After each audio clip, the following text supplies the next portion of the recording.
New England's trusted news source, ABC6 News at Noon. Good afternoon, everyone. We continue to follow breaking news out of Connecticut today. 3 police officers shot in the line of duty, costing 2 of them their lives, while another was seriously injured. State police say this all started when 3 Bristol PD officers responded to a domestic violence call in the city. But now we're learning that that call may just have been a part of a plan to ambush them.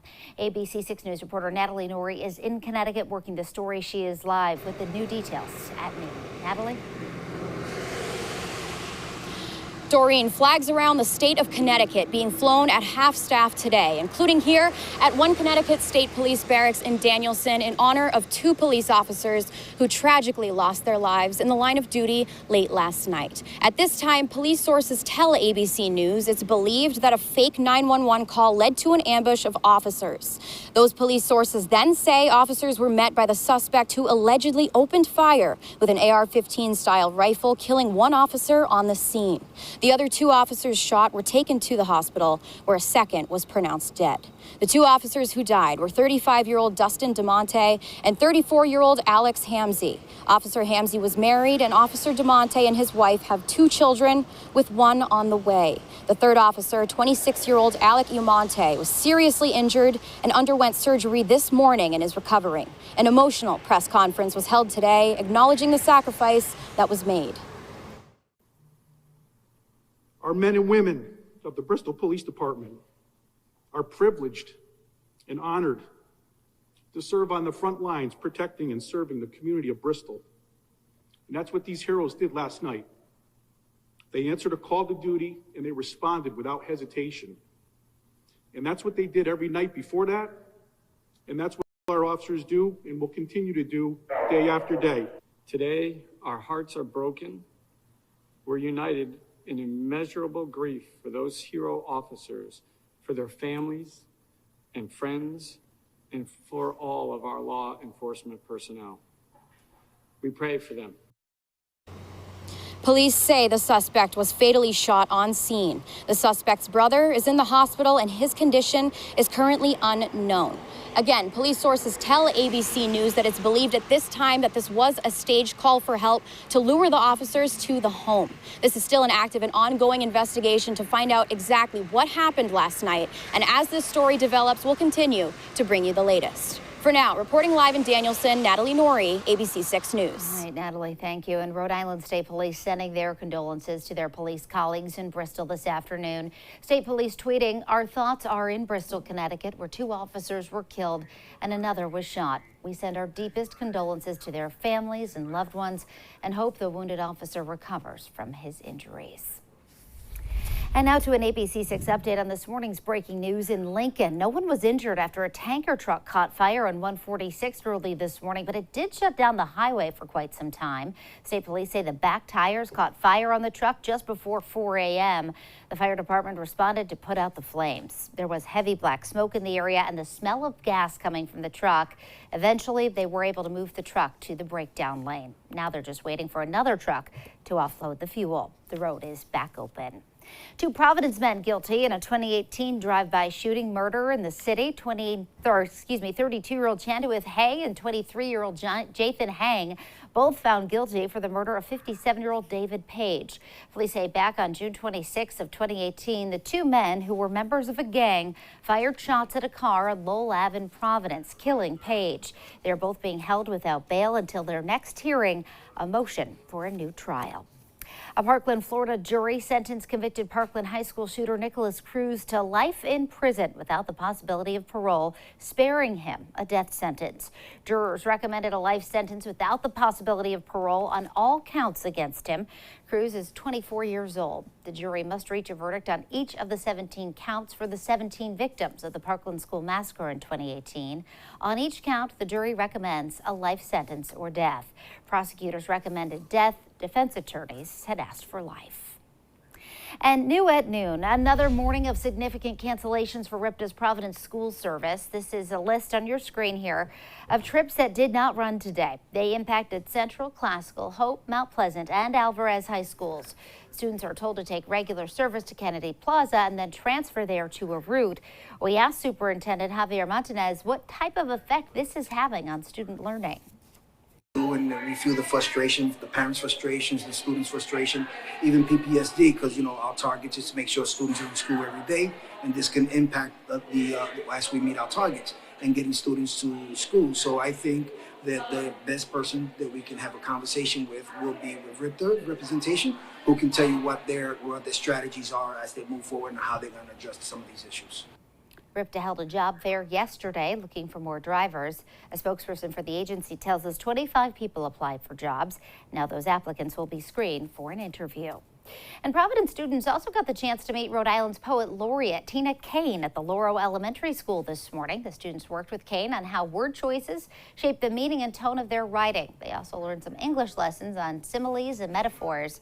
4th and 5th grade students got to participate. Now we turn to our weather as we take a live look outside this afternoon with our sky cam. Those clouds rolling in. We've got rain on the way. Chelsea's standing by in the Weather Center. Hi, Chelsea. Hey, Doreen, quite the change from the beautiful weather we had yesterday where we had sunshine and temperatures well into the 70s. Today, it's been overcast all morning and damp outside with mist and light showers. Temperatures sitting in the mid-60s, which is much more seasonable for this time of year. Breeze picking up, coming in from the south-southeast around 15 miles per hour. And while we've seen some spotty light sprinkles and mist over the course of the morning, we are waiting on some steadier rain that'll be moving in over the course of the afternoon. It comes in waves at first, kind of hit or miss showers, but they do become more widespread as the day goes on. Expect some rain for the evening commute time frame, and then overnight is when we are expecting the heaviest of rain, the gustiest of winds, and even some isolated thunderstorms. This is all stemming from a cold front pushing through the area. I'm expecting wind gusts around 40 miles per hour for many of us overnight, with 1 to 2 inches of rain expected. And again, that really starts to pick up late today into the evening hours and especially overnight. I'll let you know when we start to dry out and when we start to clear out and what the weekend looks like in just a few minutes. Doreen? Chelsea, thank you. Turning to your voice, your vote. And earlier this morning, the Northern Rhode Island Chamber of Commerce hosting an Eggs and Issues Breakfast Governors Forum, where small business owners and chamber members got to hear pitches from 2 of the candidates, or at least their teams. ABC6 News reporter Yanni Trigelis was there to hear from Ashley Kalis and tells us why Governor McKee was not there. Yanni. Yeah, Doreen. Well, Governor Dan McKee not able to make it to this forum. His campaign saying he was feeling a little under the weather this morning. So instead we heard from a spokesperson from his campaign. And then on the other side, Republican candidate Ashley Kalis as they let small business owners know about how they plan to tackle some of the issues most important to them. Now, the candidates touching on a wide range of topics like investing in higher education and job training on Governor Dan McKee's front. And Ashley Kalis taking aim on building small businesses in Rhode Island and solving issues with inflation and affordability that have plagued the industry in the past 2 years. I have a plan for taking care of it. It's making sure that we have a tax break for those on fixed incomes and families that make under $150,000 a year, and that we take immediate action to roll back the electricity rate hikes. We've provided a path for the governor to do it. He has not done that yet. We deserve relief as a state, and we need that action in order to protect our state. Governor McKee's campaign responding to Kalis's call for action, saying it would be improper to implement economic action and potentially illegal, as well as team releasing a statement highlighting some of the steps that the governor has taken to lower energy costs, some of those including previously suspending utility charges on gas and electric bills for 6 months, and the most recently launching of an energy assistance website. And again, the governor not able to attend that forum this morning in Lincoln, but we have reached out to his campaign to ask if he plans on attending tonight's other forum at Rhode Island College, which will feature all 5 of the remaining candidates for governor. And we are told that he is planning on being there and participating. In the newsroom, Yanni Trigelis, ABC6 News. All right, Yanni, thank you. Still ahead here on ABC6 News at noon, what could be the final hearing for the January 6th committee, set to unveil new details about the 2021 attack. And the benefit boost for Social Security, the biggest cost of living increase in 40 years.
In national headlines today, the House Select Committee investigating the January 6th Capitol riot is preparing for its likely final public hearing today. There are new headlines about the investigation into documents former President Trump kept at Mar-a-Lago after he left office. Here's ABC's Justin Finch. New reporting from the Washington Post reveals one of former President Trump's employees is now cooperating with the Justice Department. According to the Post, the employee told federal investigators Donald Trump directed boxes of classified records to be moved after he'd received a grand jury subpoena ordering the return of those documents. The paper reporting the employee initially denied handling sensitive documents, but allegedly changed their testimony after the FBI showed them security footage from Mar-a-Lago showing that employee moving the boxes. ABC News has not confirmed the Post reporting, but some legal experts say it could point to Trump's state of mind and might bolster claims he tried to obstruct justice. Today, the House Select Committee aiming to present its closing argument to the American people, honing in on Trump's actions leading up to the January 6th insurrection and what they call his inaction to stop the deadly riot.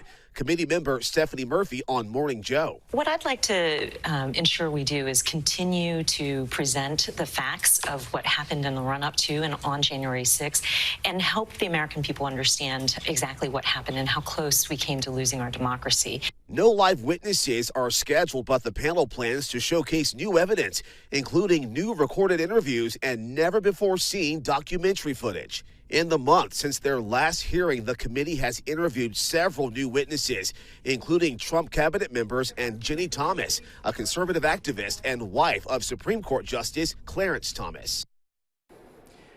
The committee now also has more than 1 million Secret Service communications from around January 6th, which could shed more light about what happened that day. Justin Finch, ABC News, Capitol Hill. And still to come here on ABC6 News at noon, millions of retirees on Social Security set to get a raise in their monthly check. And CVS dropping prices on feminine products as a way to fight what's called the pink tax.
And now, your ABC6 Storm Tracker weather with meteorologist Chelsea Priest.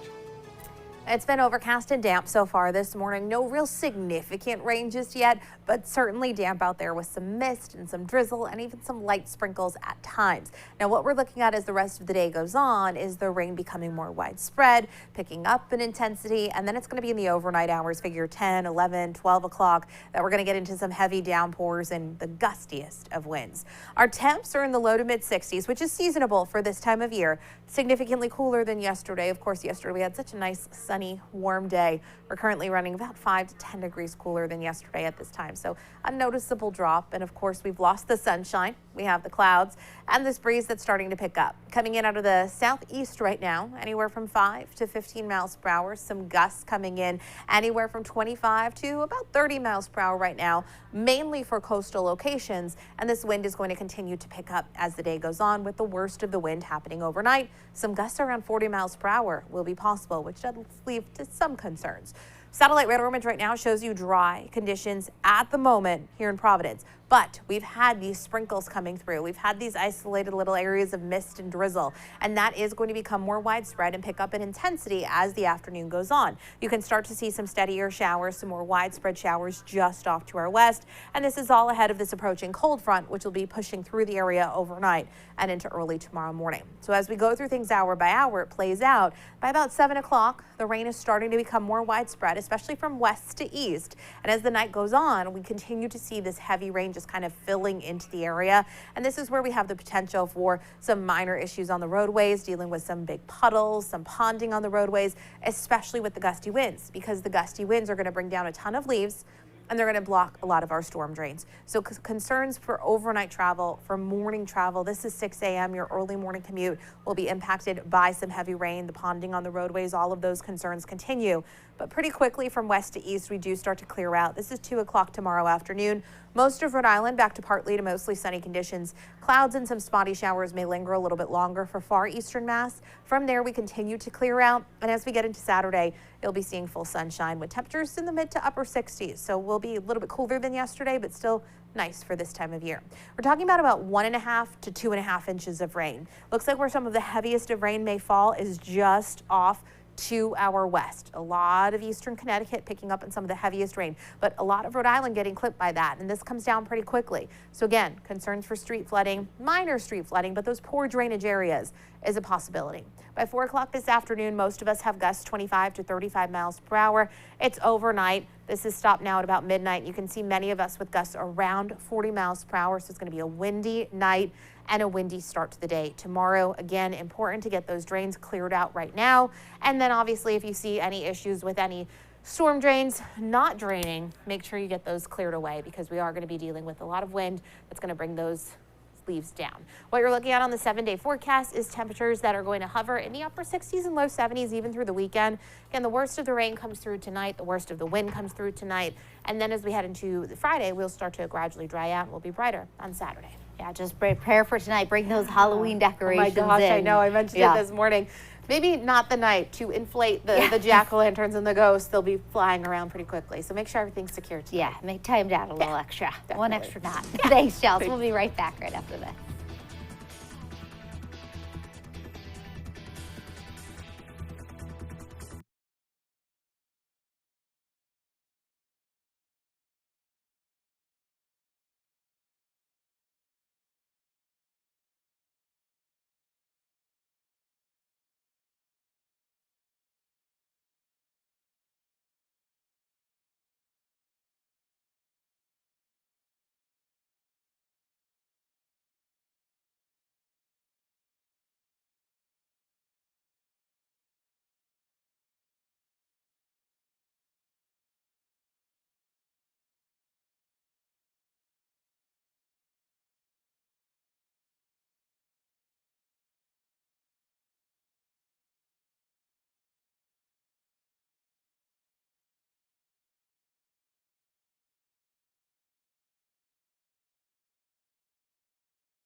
Welcome back. We have an ABC6 News follow-up now on our top story this noontime. 2 Bristol, Connecticut police officers are dead after being shot responding to a call in their city. These are those 2 officers you see here, Sergeant Justin DeMonte and Officer Alex Hamsey. Officer Hamsey was married, and Officer DeMonte has a wife and 2 children with another on the way. Police sources tell ABC News that it is believed that it was a fake 911 call that led to an ambush of those officers. The 3rd officer seriously injured but is expected to survive the shooting. This is 26-year-old Alec Arado. Officer Amante suffered a serious gunshot wound and underwent surgery this morning at St. Francis Hospital in Hartford. He is recovering. The suspect was Nicholas Brutcher. He was shot and pronounced dead at the scene. Now taking a look at some consumer news, some good news for retirees who get Social Security. There'll be about an extra $150 a month in each check next year. That is the annual cost of living adjustment, an 8.7% boost in light of rampant inflation. This is the largest increase since 1981. For the 70 million people who depend on Social Security, that means monthly payments will go up around $146. And new inflation data shows something you already know. High prices are hitting us hard. The Bureau of Labor Statistics shows overall consumer prices went up 0.4% in September, more than economists expected. It was up by 8.2% from the year before. Woonsocket-based CVS is working to do away with the pink tax. It's not an actual tax, but it's when things cost more for women than men. The company plans to reduce prices on CVS brand menstrual products nationwide and pay the sales taxes on those products in a dozen states. Many other states have laws in place that won't allow it. The price cuts are part of a growing effort to close the gap between the cost of women's and men's personal health items. And a little more than 2 weeks until Halloween, and will you be answering the door for trick-or-treaters? A new survey from the site Top Cash Back says that 1 in 4 people pretend not to be home to avoid trick-or-treaters. The same survey shows an overwhelming majority of parents steal candy from their kids' haul. Still to come here on ABC6 News at noon, we're going to get the latest on our forecast from Chelsea.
Well, there is something strange going on in an Oregon neighborhood just in time for Halloween. It is a chance to stay in the Ghostbusters firehouse.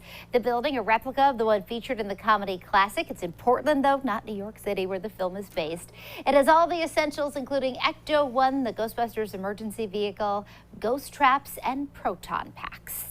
Looks like the real deal. It does. All these good Halloween stories I and know. things to do, but that one's in Oregon, a little far away. A little bit of a hike. Yeah, At first yeah. I said Portland. I'm like, oh, Maine. Nope, Oregon. Okay, got it. Sorry, we can see wrong the cool Portland. pictures. We can check out the cool pictures. We are looking at kind of a spooky forecast out there in the coming hours. We're going to see rain picking up in intensity. We have some heavy downpours, gusty winds, all expected overnight. We're going to have to watch for some minor street flooding in those spots that are prone to it, especially with all the leaves that are going to be coming down with the wind. Tomorrow we start to dry out pretty quickly from west to east. We'll get brighter for Saturday and Sunday, a mix of sun and clouds. All right, Chelsea, thank you. And thank you for joining us for the news at noon. The news continues first at 4. Have a great day, everybody.